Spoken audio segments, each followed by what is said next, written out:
Boa noite a todos, sejam todos bem-vindos à nossa Casa Espírita. Para fazer a abertura, vou ler uma mensagem do livro de José Carlos de Lucas, Sempre Melhor. Após o Gabriel vai fazer a prece de abertura, nós temos o Cláudio, que vai fazer a palestra, que ele é de Mafra, trabalhador do Allan Kardec. Seja muito bem-vindo. Obrigado. E que Deus te abençoe. E o encerramento também ficará por um encontro. Quando nos tornamos espíritos endurecidos ou demasiadamente apáticos, fechados a qualquer possibilidade de renovação, as leis divinas fazem tremer o nosso chão, a fim de que possamos sair do terreno perigoso onde nos encontramos, buscando a terra firme do nosso progresso espiritual, que havíamos abandonado.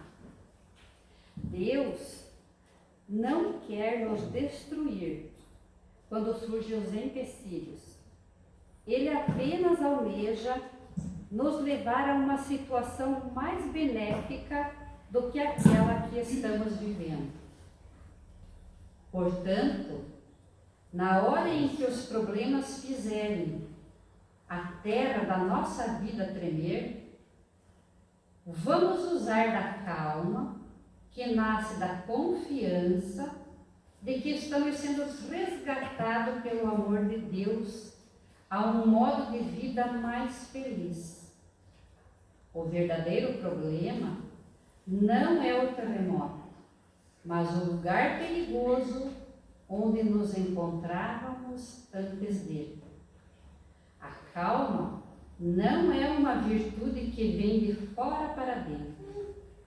Ela é construída dentro de nós, a partir da constatação de que em qualquer circunstância as leis divinas estão agindo em nosso benefício. Gabriel pode vir fazer a prece. Está bem,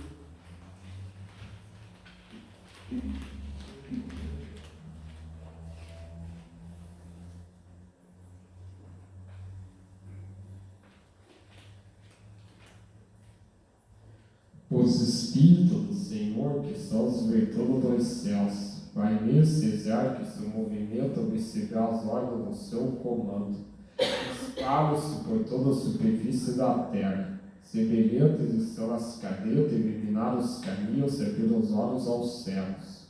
Eu vou dizer de verdade que são chegados os tempos e que serão no seu verdadeiro sentido. Paz e paz, trevas, confundir os orgulhosos e glorificar o justo. As grandes vozes dos céus estão como o som de trombeta, e o canto dos anjos se suspira. Nós, os homens, previno o conselho da vossa palavra. Homens e irmãos, aqui amamos, aqui estamos junto de vós. Amai-vos também uns aos outros, dizei de fundo do coração, fazendo a vontade do Pai que está nos céus. Senhor, Senhor, que podereis entrar no reino dos céus. Nome de Deus, de Jesus, está aberto a palestra do Cláudio com Kardec. Se estudo do Zé, aguarde festa. Se estudo.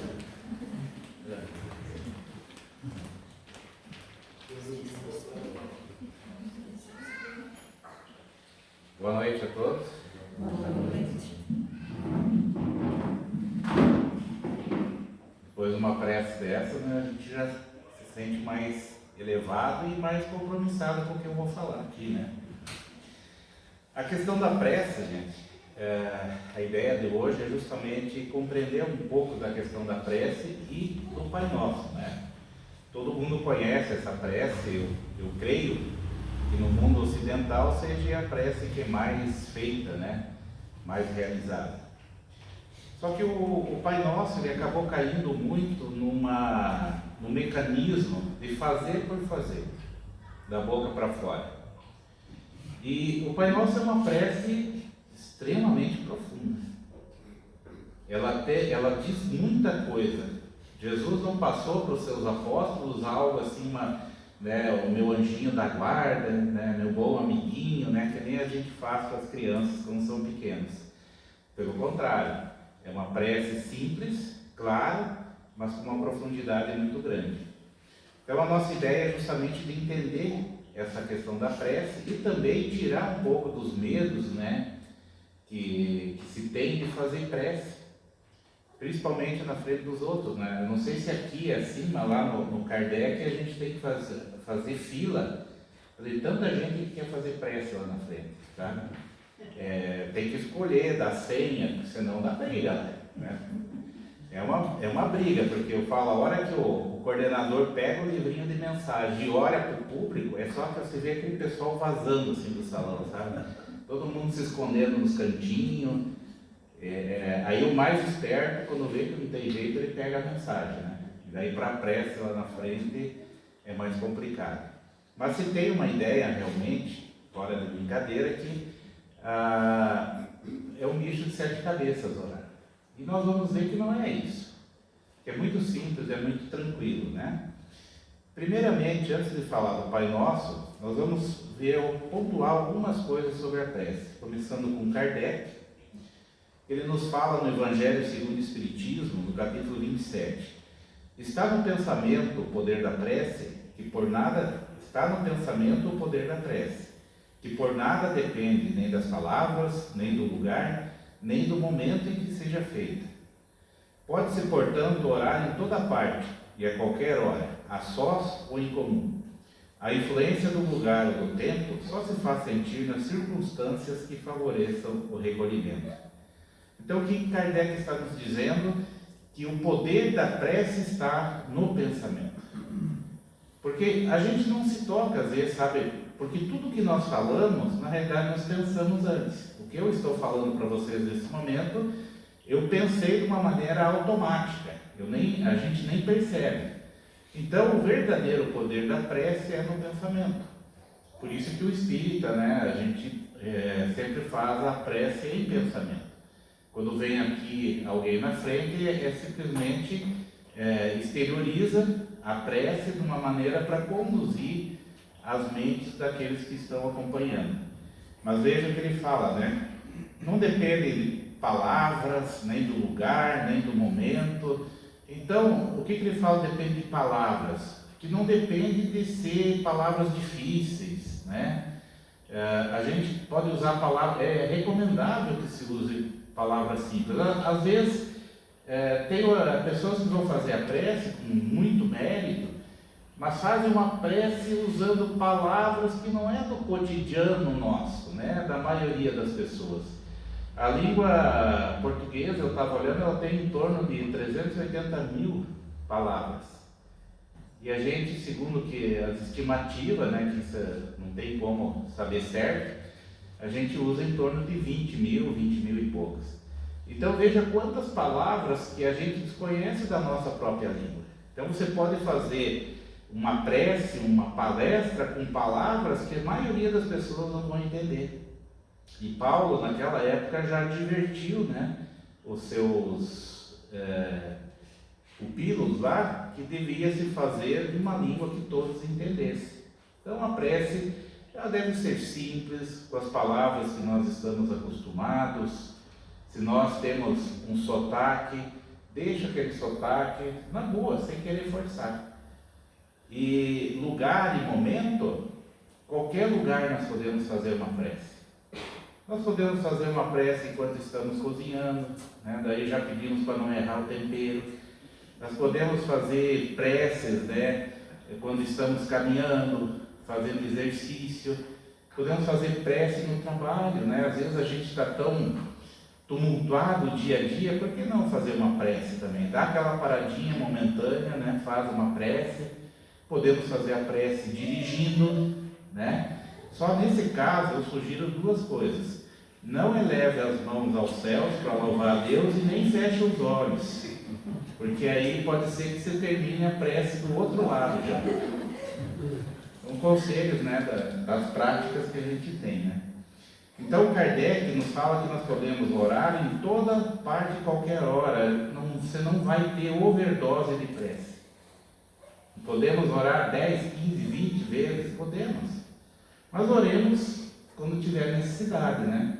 Não vamos ficar incomodando os espíritos lá só porque o Cláudio falou que pode orar um monte de vezes, né? Eles sabem muito bem o que a gente precisa, mas nós temos que orar também, né, para nos conectar com eles, né? E a influência do lugar ou do tempo, logicamente, o lugar mais tranquilo, o cristal sempre é mais aconchegante, né, para a gente se concentrar. Jesus também, antes de passar a prece do Pai Nosso, ele fez algumas recomendações aos seus apóstolos, que está em Mateus. E quando orardes, não serei como os hipócritas, porque gostam de orar em pé nas sinagogas e nos cantos das praças, para serem vistos dos homens.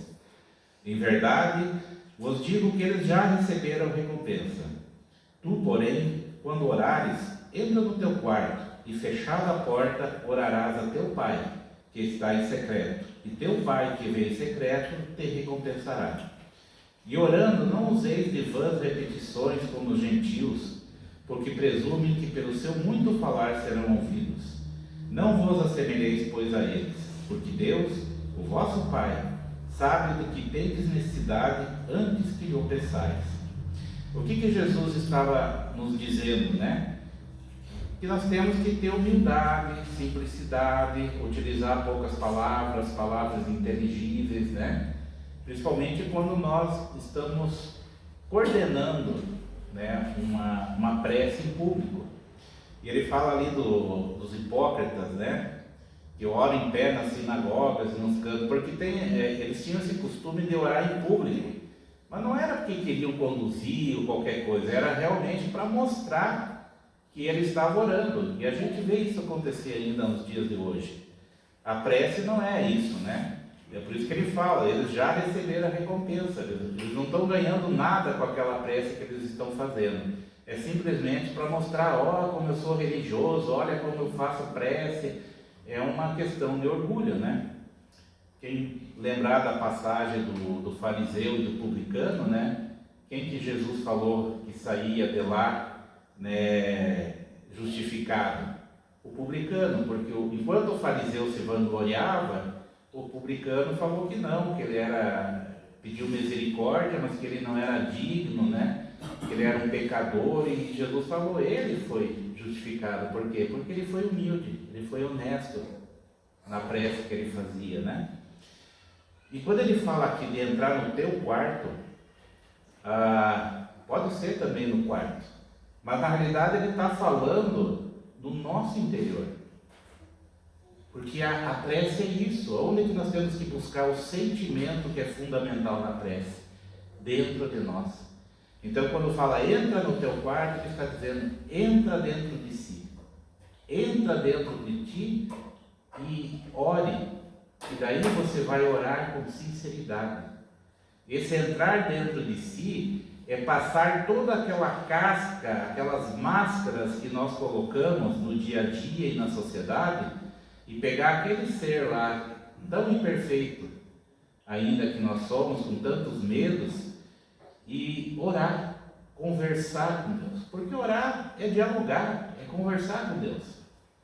Nós não precisamos, né, ficar repetindo palavras, Senhor, Senhor, Senhor, né, porque Deus, primeiro, não é surdo, né? Segundo, que essas repetições de nada adiantam.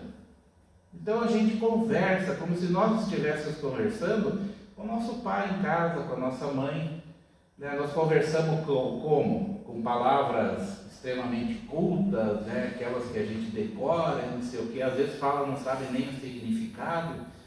Não, a gente conversa como sempre conversamos, de uma maneira simples, tranquila. E Deus também quer que seja assim, que seja de uma maneira, daquela maneira que nós gostamos de falar. E não precisa falar demais, né? Não precisa falar. O importante é ter sinceridade. Isso é extremamente importante na questão da prece. Esse último parágrafo, Às vezes as pessoas falam, mas então eu não preciso orar, se Deus sabe o melhor do que o que eu preciso, por que eu vou orar? É porque as pessoas às vezes não entendem que a prece, ela tem também uma conotação de trabalhar o nosso orgulho. Por quê? A pessoa que é extremamente orgulhosa, ela não gosta de admitir que existe um ser superior a ele. A pessoa que é extremamente orgulhosa, ela não gosta de pedir, quanto mais agradecer. Né? E na prece a gente sempre faz, é aquela trilogia básica, né? Louvar, agradecer e pedir, né? Que a gente aprendeu.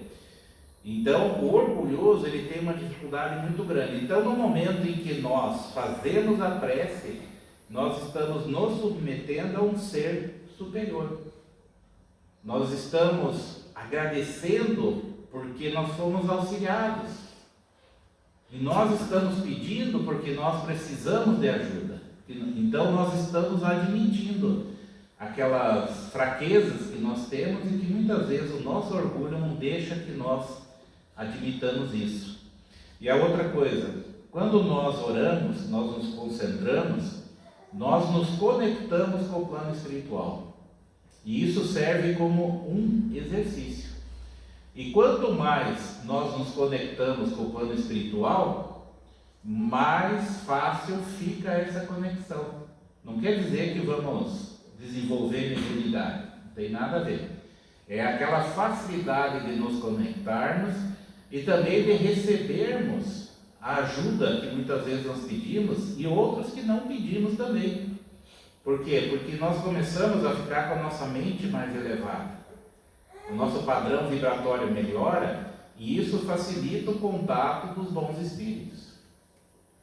Então é fundamental para nós ter esse contato. E a gente se sente muito bem depois de uma prece sincera, né, que nós fizemos com o coração. Então essas são umas pontuações sobre a questão da prece para a gente poder entrar no Pai Nosso. Primeiro, vamos colocar uma música aqui. Vamos lá, torcer, que é o primeiro lugar, acho que vai dar certo. Já fiz uma prece antes de começar. Entendeu?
Cristina e Vanessa, né? Essa dupla de irmãos aí que ajudaram muito na divulgação da arte espírita, né? Junto com outros, né? Mas eles realmente fizeram um grande trabalho, continuam fazendo. Então, vamos esmiuçar essa prece do Pai Nosso. Pai nosso que estás no céu, santificado seja o teu nome. Por toda parte se vos depara a prova de paternal solicitude. Então, primeiro, a prece do Pai Nosso aparece no Evangelho de Mateus e de Lucas. Um detalhe é que às vezes nós vamos encontrar estás nos céus, no plural. Isso decorre por quê? Porque naquela época os hebreus acreditavam que o céu tinha tipo 7 níveis, né? Então eles pronunciavam no plural. Então acontece, e a própria prece do Pai Nosso vai variar um pouco dependendo da religião, dependendo das traduções, né? Mas a mensagem principal dela é a mesma. Muito bem, então se depara a prova de paternal solicitude, quer dizer, a prova da existência, porque muitos perguntam assim, mas como é que você sabe que Deus existe? Na questão número 9 do Livro dos Espíritos, né, que é perguntado isso, eles respondem, pela obra se reconhece o autor. Quem que pode ter feito esse nosso universo? Não sei se vocês acompanham, né, as descobertas tecnológicas que existem em relação ao nosso universo, e é fabuloso, é lindo. Eu adoro essa questão, né, científica assim, do espaço, tudo. E você vê aquela beleza, o equilíbrio, né? Que o espaço é interessante porque até no caos existe beleza. O caos é equilibrado. E desse caos nascem outros planetas, outras galáxias e assim vai, né? Mas existe um equilíbrio que funciona perfeitamente. Funciona perfeitamente. E nós podemos pensar, ver isso que é visível aos nossos olhos, né? Mas e no microcosmos, né? Tem o macrocosmos e o microcosmos, que é aquele mundo invisível aos nossos olhos, que nós só enxergamos através dos microscópicos atuais, né? Com uma capacidade imensa, e nós chegamos até enxergar o núcleo dos átomos. E é uma maravilha também, porque ele também funciona perfeitamente em equilíbrio. A natureza nossa aqui na Terra é extremamente equilibrada, ela funciona, ela se regenera sozinha com o tempo. O que dá um caos complicado é a ação do homem, né? A ação do homem é complicada na natureza, mas a natureza ela é perfeita. Se nós não a destruíssemos, se não fizéssemos o que fazemos, nós teríamos alimentação à vontade, né? Mas infelizmente a gente acaba interferindo negativamente. Então tudo isso é Deus. Nós não colocamos Deus como um homem. A visão antropomórfica, quer dizer, a visão do Deus como um homem. Por quê? Porque na realidade nós não sabemos. Tanto que Kardec, na questão número 1 do Livro dos Espíritos, ele pergunta: que é Deus? Ele não pergunta quem, porque seria perguntando Deus seria uma pessoa, e nem o que personifica um objeto, uma coisa. Ele pergunta quem é Deus. E a resposta dos Espíritos: inteligência suprema, causa primária de tudo. Que mais do que isso nós não podemos compreender. Nós não compreendemos nem como nós, espíritos, somos, né? Porque nós não somos esses corpos de carne aqui. Nós não somos o corpo espiritual também. Nós somos espíritos. E como nós somos, não sabemos ainda. Não sabemos se somos matéria ou não. O corpo espiritual é matéria também, né?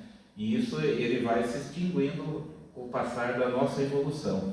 Então, todas essas questões nós chamamos de Deus, nós sentimos essa presença dele nos envolvendo. Nesse momento, nós estamos sendo envolvidos pelas energias divinas, que ele está em todo lugar, em todo momento. Quando ele fala Deus sabe de tudo, não é como nós sabemos, né? Com os nossos sentidos terrenos. É algo muito maior que que nós não conseguimos realmente compreender, mas nós podemos senti-lo e admirá-lo pelas obras que ele já fez, que é esse nosso universo infinito, né? Venha o teu reino. Senhor, deste aos homens leis plenas de sabedoria que lhes dariam a felicidade, se eles a cumprissem. Com essas leis fariam reinar entre si a paz e a justiça, e mutuamente se auxiliariam, em vez de se maltratarem como fazem, né? Na questão número 13 do Livro dos Espíritos, que fala sobre os atributos divinos, ele nos fala que Deus é soberanamente justo e bom, e consequentemente perfeito. Porque só um Deus soberanamente justo e bom poderia fazer o que ele fez para que os seus filhos pudessem habitar, para que os seus filhos pudessem progredir. Porque Deus não quer que nós, numa vida, nós erremos e se nós erramos, vamos para o inferno, sofrer eternamente. Muito pelo contrário, Ele quer a nossa felicidade. E as suas leis são dirigidas justamente nesse sentido, de nos proporcionar felicidade. Se nós exercitássemos essa lei divina, que é a lei do amor, que Jesus trouxe para nós, sintetizou a parte dos 10 mandamentos na lei do amor, nós não teríamos pessoas morrendo de fome, pessoas morrendo de sede, nós não teríamos guerras, não teríamos brigas, assassinatos. Esse seria um mundo realmente de felicidade. O planeta Terra já estaria num momento já teria passado esse momento de provas e expiações e teria entrado no mundo de regeneração. Nós estaríamos muito à frente se nós levássemos para a nossa vida as leis divinas, que são traduzidas no Evangelho que Jesus nos trouxe. Dentro do Evangelho estão as leis divinas. O Evangelho também nos exorta a amar. Ele nos exorta a amar o nosso próximo como a si mesmo. E Deus, logicamente, acima de todas as coisas, né? Então, o grande problema nosso é que nós não seguimos essas leis divinas. Faça-se a tua vontade assim na terra como no céu. Fazer a tua vontade, Senhor, é observar as tuas leis e o submeter-se sem queixumes aos teus decretos. Então, submeter-se sem queixumes, sem reclamações, né? Nós adoramos reclamar. Eu sempre falo assim, às vezes tem duas pessoas que num ponto de ônibus sentam lá e começam a conversar, dizer aquela velha pessoa, tá calor hoje, tá calor. Mas faz tempo que não chove, faz tempo que não chove, né? E faz aquela conversa toda. No dia seguinte, está chovendo, eles se encontram no ponto de ônibus, daí um olha para o outro. Não para de chover, né? E nós somos assim. Se vocês parar para ver bem, nós estamos sempre reclamando das coisas. É um vício que nós temos até de reclamar. Mas também demonstra uma falta de fé na providência divina, né? É até natural nessa fase que nós nos encontramos. Nós precisamos realmente trabalhar de não ficar reclamando, de ser resignados. Aí quando a gente fala resignado, as pessoas falam assim, espírita gosta de sofrer. Alguém aqui gosta de sofrer? Não? Não, também não. Nem eu, né? Tirando casos psicológicos que a pessoa tem problema, ninguém gosta de sofrer.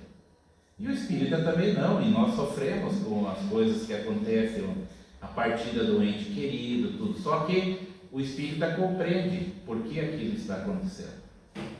E sofre menos. Mas não quer dizer que a gente não sinta falta, não sinta saudade do contato material, né, que nós temos com aquele ente querido. E ninguém gosta de passar pelo que nós passamos na vida, simplesmente, eu estou passando, ainda bem que eu estou sofrendo, porque quer dizer que eu estou evoluindo. Não, ninguém fala isso. Mas nós sabemos que nós estamos passando são consequências dos nossos atos passados, dessa vida e de vidas passadas. Não ache que sempre está relacionado a vidas passadas. às vezes nós estamos tendo atitudes erradas nessa vida e estamos colhendo nela. Então o Espírito às vezes joga tudo para a vida passada, e às vezes não é. A gente precisa dar uma olhada. Mas é fácil, gente, fazer a vontade divina? É fácil para nós, né, seguir essas leis? Com certeza não é. Senão a gente já não estaria aqui, ou estaria como missionários, né? Não como espíritos que estão resgatando. Mas, e às vezes a gente se sente cansado das dificuldades, do que passa, e Jesus ainda fala, vinde a mim, né? Todo mundo conhece essa passagem do vinde a mim, vós que estáis aflitos e cansados, que eu vos aliviarei, né? Aí ele fala, né, que da questão, a única coisa que ele quer é que fique sob o jugo dele, né? Porque o jugo é suave e o fardo é leve. E por que isso? Porque jugo é estar sob o domínio de algo ou de alguém. Você está subjugado. Mas qual que é o jugo divino, na realidade?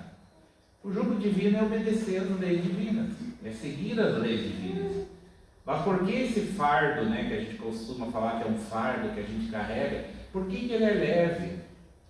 Porque ele é composto de amor. Então, a lei divina é o nosso jugo para seguir Jesus. Mas a lei divina, ela é de amor. Então, ela não pesa para a gente. Quando nós amamos, nós nos sentimos mais leves, nós nos sentimos melhor. Basta ver que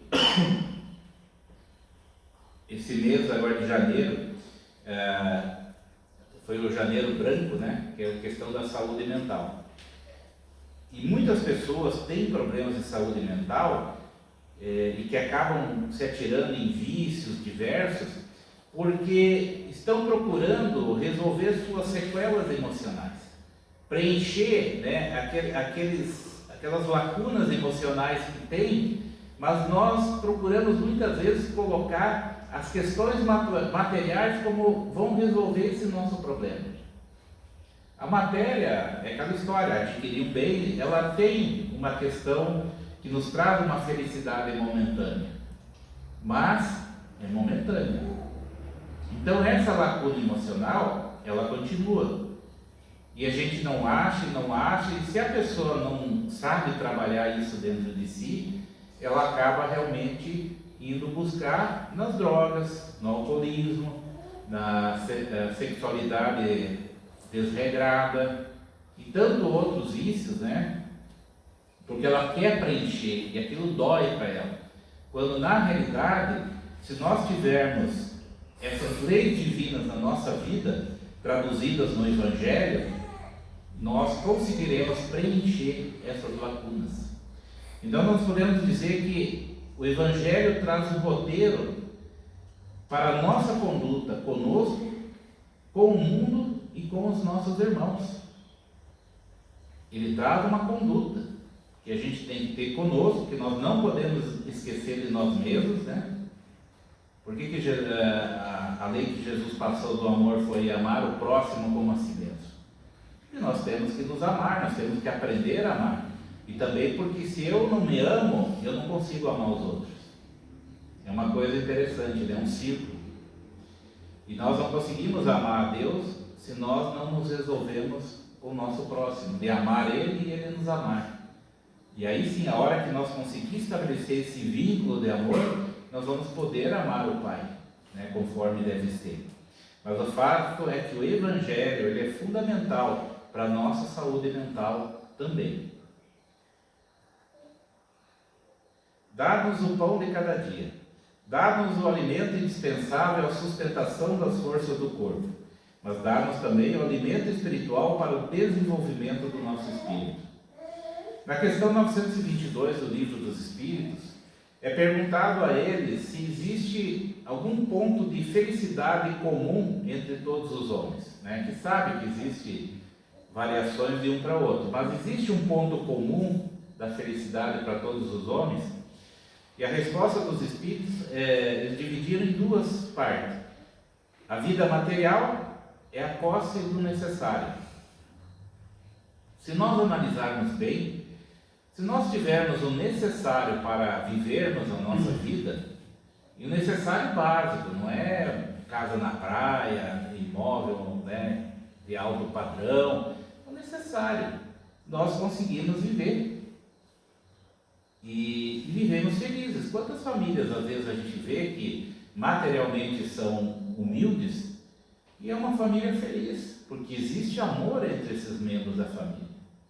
E outras que são abastadas se desintegram, vivem brigando, né? Estão brigando por herança, agora em vida, né? Antes era depois que partia, agora já estão brigando em vida por herança e assim vai. Então, a posse do necessário é o denominador comum da felicidade na questão material. E na questão moral, é a consciência tranquila e a fé no futuro. Se nós temos a nossa consciência tranquila, nós vivemos de uma maneira leve. Por quê? Porque nós fizemos aquilo que é certo. A consciência tranquila é fazer aquilo que é certo. E não adianta a gente fingir para nós mesmos, né? Porque quem que vai julgar nós no final dos tempos, como se diz, né? Não é Deus, não é Jesus, é a nossa consciência. E ela é implacável. Tanto que muitas vezes, muitos casos que se encontram de depressões estão relacionadas a questões que nós fizemos na vida passada e que o espírito não consegue se perdoar. Mesmo com o esquecimento do passado que nós temos quando reencarnamos, ele ainda tem aquela lembrança no subconsciente. E aí entra em depressão. Mas o que é? É a consciência dele cobrando alguma coisa.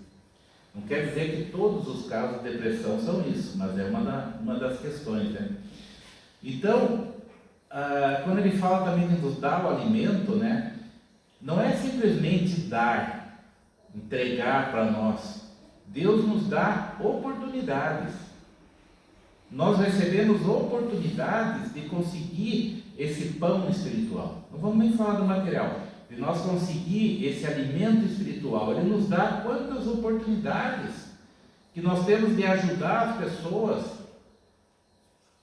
Às vezes conhecidos, às vezes desconhecidos, né? Quantas vezes, talvez tenha acontecido com você, da gente encontrar alguém no mercado e fazer um atendimento fraterno lá no mercado. Por incrível que pareça, naquele momento não passa ninguém naquele corredor. Então, é oportunidades que nós temos de ajudar, de amparar, de conseguir esse alimento espiritual. Então é isso que nós ganhamos em Deus, mas nós temos que fazer a nossa parte, né? Nós temos que procurar, estudar, aprender, exercitar esse evangelho, esse amor dentro de nós. E aí vem algo para que possamos pensar como tema de casa. Temos buscado o pão espiritual? Estamos aproveitando as oportunidades e fazendo a nossa parte? É algo para pensarmos. Perdoa as nossas dívidas como perdoamos aos que nos devem. Perdoa as nossas ofensas como perdoamos aos que nos ofenderam. Cada uma das nossas infrações às tuas leis, de empregarmos os maiores esforços para não contrair outras. Tu nos impuseste por lei expressa a caridade, mas a caridade não consiste apenas em assistirmos aos nossos semelhantes. Também consiste no esquecimento e no perdão das ofensas, né? Então essas duas frases, às vezes vem uma, outras vezes vem outra, dependendo da religião, né? Mas o sentido delas é a mesma, né? Agora veja o que ele está falando na primeira frase ali, a cada uma das infrações, né? Então está dizendo que cada uma, mas empregar os maiores esforços para não contrair outras. Isso é que nós podemos chamar de perdão responsável. Nós pedimos o perdão, mas de uma maneira responsável, que a gente pede, mas nós vamos nos esforçar para não errar novamente. E o problema não é, né, até acreditado popular, o problema não é errar, o problema é insistir no erro. Então tem muitas pessoas às vezes que pedem perdão, mas continuam fazendo o mesmo tipo de atitude. Então aquele perdão foi um perdão assim, da boca para fora. No fundo ele não acha que ele está errado, né? Ele acha que ele está certo naquela atitude e ele vai continuar fazendo. Nós temos que nos esforçar para lembrar que quando erramos, nós temos que pedir o perdão daquele que nós prejudicamos, mas de não cometer o mesmo erro novamente. Essa é a questão do perdão responsável. E nós temos que trabalhar isso, até porque o perdão, como fala no segundo parágrafo, ele é fundamental para o desenvolvimento da caridade em nós. E daí pode falar, mas o que importa isso? O que importa é que a caridade, né, ela é fundamental da nossa salvação. Todo mundo não busca a salvação, né, como se fala em algumas religiões. A salvação está na caridade. Fora da caridade não há salvação. Né? Os Espíritos nos ensinam isso, que fora da caridade não há salvação. Não é fora da igreja não há salvação, é fora da caridade. Porque caridoso existe em todas as religiões. Até existe ateus que são mais caridosos do que pessoas religiosas que estão toda semana, todo dia na igreja, ou na casa espírita. Então é uma questão que nós temos que aprender a perdoar, porque às vezes nós estamos convivendo e estamos com as pessoas engasgadas na nossa garganta, né? E aí que vem a questão, né? Consiste no esquecimento e no perdão das ofensas. Nós temos que ver bem essa questão do esquecimento, porque ninguém esquece. Algo que aconteceu conosco está registrado no nosso arcabouço mental, nas nossas memórias. Pode estar lá no fundo. 10 encarnações depois, eu tenho aquilo registrado lá dentro. Então, jamais nós esquecemos. Quando ele fala em esquecimento, é a maneira como nós vamos tratar esse sentimento em relação àquela pessoa que de repente nos tenha magoado. Só observando que a mágoa é uma característica dos orgulhosos. Então essa pessoa nos ofendeu o nosso orgulho. Como que eu vou tratar ela quando eu encontro? Eu falo, não, tudo bem, eu te perdoo. Mas quando você vê a pessoa chegando, você sai pela porta dos fundos, né? Você atravessa a calçada, faz de conta que não viu, entra na farmácia lá, né? Daí, então, isso é perdoar? Não, isso não é perdão. Eu posso estar tentando, mas com certeza eu não perdoei. Porque o perdoar é você encontrar a pessoa e conseguir conversar com ela numa boa, sem aquela lembrança vir te incomodar, aqueles sentimentos de ódio, de raiva daquela pessoa. Isso é perdoar, verdadeiramente. E aliás, antes de começar esse aqui, né, outra lição para casa, né? Nós temos perdoado realmente aos nossos irmãos e a nós mesmos. Nós temos perdoado responsavelmente a nós mesmos? Fica a pergunta. Não nos deixes entregues à tentação, mas livra-nos do mal. Dá-nos, Senhor, a força de resistir às sugestões dos espíritos maus, que tentem desviar-nos da senda do bem, inspirando os maus pensamentos, né? Então, essa frase, ele está pedindo forças, né? Não nos deixe entregues à tentação, ela quer dizer que estamos pedindo forças para que nós possamos resistir às influências espirituais encarnados e desencarnados, né? Porque existem influências de encarnados também, e muitas, mais do que a gente imagina. Então nós precisamos de força para realmente a gente conseguir superar essas influenciações. Mas por quê? Porque o problema maior está dentro de nós. Tirando aqueles casos de espíritos que têm um vínculo conosco por questões do passado, nós somos influenciados ou obsediados porque aqueles espíritos se afinizam com a nossa vibração.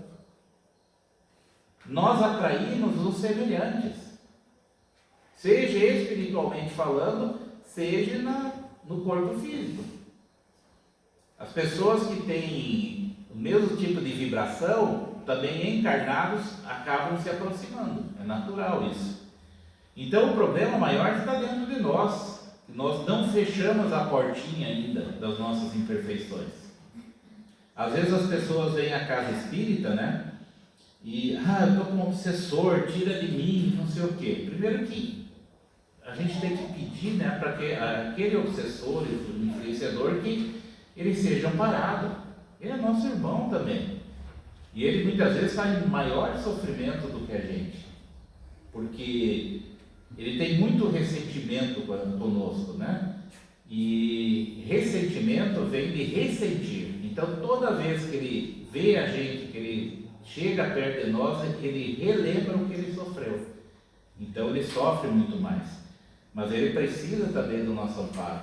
Porque se nós não mudarmos esse comportamento, vai vir a casa espírita, né? Vai ser feito, vai receber o passe, né? Vai receber a vibração, né? Que se faz por esses espíritos. Ele eventualmente vai ser separado dele para ser atendido, esclarecido numa reunião mediúnica, ou não necessariamente vai se comunicar com o mundo material, mas vai ser atendido. Agora, se nós saímos do centro, né, cheio de energia do passe lá, né, aquela coisa, nossa, daí nós saímos fora do raio de influência da casa espírita, da vibração da casa espírita, aí o primeiro pensamento que a gente tem: amanhã eu vou pegar o fulano e vou baixar o sarrafo, né? Vou tentar amanhã dar o golpe não sei quem, né? Aquela minha vizinha fofoqueira, sem vergonha, e por aí vai. O que vai acontecer? Os amiguinhos que estão ali do lado já vão pegar no nosso braço e vão junto conosco para casa. Aí dali um mês a pessoa estava anunciando de novo: pô, tira esse obsessor de mim, por favor. Nós tem que mudar. Na realidade, as pessoas às vezes se assustam no atendimento fraterno quando a gente fala que a questão do processo de obsessão, né, e influenciação, a maioria das vezes depende só da pessoa, se não for todas as vezes. A casa espírita faz o trabalho de ajuda, né, de amparo a essa pessoa e ao espírito também que está fazendo esse processo obsessivo, mas depende de nós, depende praticamente de nós mudar a nossa postura moral que nós temos no dia a dia. Para isso, é importante o que fala na questão 919 do Livro dos Espíritos, que nós devemos conhecer a nós mesmos. Conhece-te a ti mesmo. É fundamental que nós nos conheçamos. Essa análise interior que nós precisamos fazer de nós é justamente para descobrir as nossas imperfeições e também virtudes, porque nós temos virtudes, né? Não é só imperfeições. Mas essa análise, principalmente das imperfeições, é exatamente para a gente saber o que a gente tem que trabalhar. Se eu não sei que eu tenho uma imperfeição, eu até sei, mas eu não tenho consciência dessa imperfeição, eu não vou trabalhar ela na minha vida. É que nem aquela história: se eu não sei para onde eu vou, qualquer caminho serve. Então eu preciso conhecer a mim mesmo, e isso primeiro já vai me ajudar a não cair nas armadilhas. Porque os espíritos não criam nada em nós, gente. Os espíritos não criam, eles trabalham nas nossas imperfeições. Então, se um dia nós tivermos uma crise, né, de malandragem, de roubo, você desonesto lá na empresa. Foram os espíritos que fizeram isso. Não, eu já tinha essa tendência.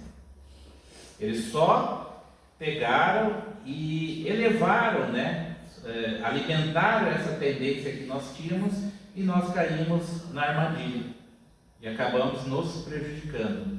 Mas quem que deu a porta aberta fomos nós, e nós temos essa chave que é justamente o Evangelho, né? Então conhecer a si mesmo é fundamental. Só que para essas mudanças nós precisamos ter uma base. Por exemplo, um jovem, vamos tirar por média assim, uma família equilibrada. Um jovem, quando ele vai ter a sua vida nos grupos sociais, e ele vai ter essa vida nos grupos sociais, não adianta os pais querem prender o jovem em casa, porque ele vai ter os seus contatos sociais, como nós tivemos também. Nós tivemos diversos grupos sociais durante a nossa vida. Agora, qual que é a diferença do jovem que tenha uma boa base e do jovem que não tenha nenhuma base? O que tem uma boa base, ele está apto a fazer melhor as suas escolhas naqueles grupos. De repente ele pensa, esse pessoal não é para mim, porque eles querem fazer coisas que eu não concordo, que eu sei que não é certo. Mas ele teve de repente uma base na família de que ele veio com essa consciência. Agora o jovem que não teve base nenhuma na família, muitas vezes até exemplificações extremamente de baixa moral dentro da família, o que vai acontecer? O primeiro grupo que passar e que ele olhar assim, parecer ser legal, esse pessoal maneiro, não sei o que, ele vai embarcar com esse pessoal. E sabe-se lá daí onde vai parar. Também nós, nessa questão do conhece-te a ti mesmo, nós precisamos ter uma base, para que nós possamos realmente comparar as nossas atitudes. Então, quando nós vamos ter que tomar uma atitude, nós podemos pensar, o que Jesus faria nessa hora? E as pessoas, ai meu Deus, Jesus é Jesus, né? Jesus, há bilhões de anos atrás, ele passou pelas fases que nós passamos. Mas quando a gente fala Jesus, nós estamos falando o que o Evangelho dele nos diz. Porque não é a figura Jesus, é a mensagem, é o Evangelho. Então, se a gente tem o conhecimento do Evangelho, nós vamos deixar de errar em muitas coisas. Então, essa base, ela é fundamental para que nós nos livremos do mal, principalmente aquele que existe dentro de nós. Finalmente, eu achei que ia até as 10 horas, hoje não vai dar. Posso compreender um pouquinho aqui, dá para... Tem tempo hoje? É uma meia-noite. É meia-noite? Antes de se transformar, né? Então tá bom. Assim seja. Amém. Quando nós falamos assim seja, nós estamos assumindo um compromisso que se faça a sua santa vontade e não a nossa. Então nós fizemos a prece e nós dizemos assim seja. Assim seja quer dizer, nós estamos concordando com tudo que está dito na prece. E eu não vou dizer aqui que não podemos fazer, porque nenhum de nós faz tudo que está colocado aqui. Mas que pelo menos nós tentemos fazer. Isso é fundamental. Então, toda vez que nós fazemos a prece do Pai Nosso, nós estamos assumindo um compromisso com Deus e com Jesus, né, o seu intermediário aqui na Terra. Então, essa é a prece do Pai Nosso, meus irmãos. Então a gente pode se arriscar a fazer, mas temos que tentar cumprir, né? Mas o fato é que a prece, ela é realmente um remitivo muito grande para nós. Porque todos nós passamos por dificuldades, por problemas. Nós vamos ter aquelas noites extremamente escuras na nossa vida. Aquelas situações que nós vamos vivenciar que são terríveis. E nessas horas, nós temos o Evangelho nos nossos corações. Nós elevamos a nossa mente à espiritualidade, a Deus, a Jesus, e pedimos ao Pai forças, ao nosso irmão, amigo. Nós pedimos o amparo para que a gente supere aquelas dificuldades. E todas as vezes que nós pedimos por amparo, que nós pedimos por forças, com toda certeza nós seremos atendidos. Nós fazemos aquela prece sentida do nosso coração, nas palavras humildes que nós temos dentro de nós. E nós sentiremos aquelas energias tomarem conta do nosso ser. As nossas forças se fortalecem, nossos pensamentos se aliviam, as nossas lágrimas secam. E nós sentimos que nós estamos sendo envolvidos pelo amor de Jesus e pelo amor de nosso Pai. Então que possamos, nesses momentos difíceis e nos bons momentos também, mantermos a prece em nossas vidas, de maneira que possamos cada vez mais trilhar esse caminho das leis divinas, porque só sofremos quando nos afastamos dessas leis e sofremos para voltar a elas. E é esse caminho que nós temos que seguir para sermos mais felizes. Obrigado, muita paz a todos.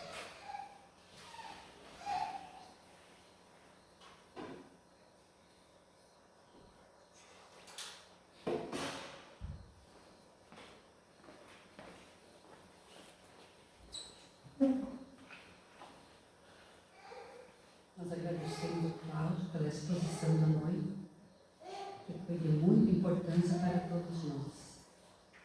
Com certeza essa palestra já foi uma prece. Nossa casa espírita está muito iluminada, muito abençoada pelas palavras do Cláudio, pelos sentimentos de todos nós.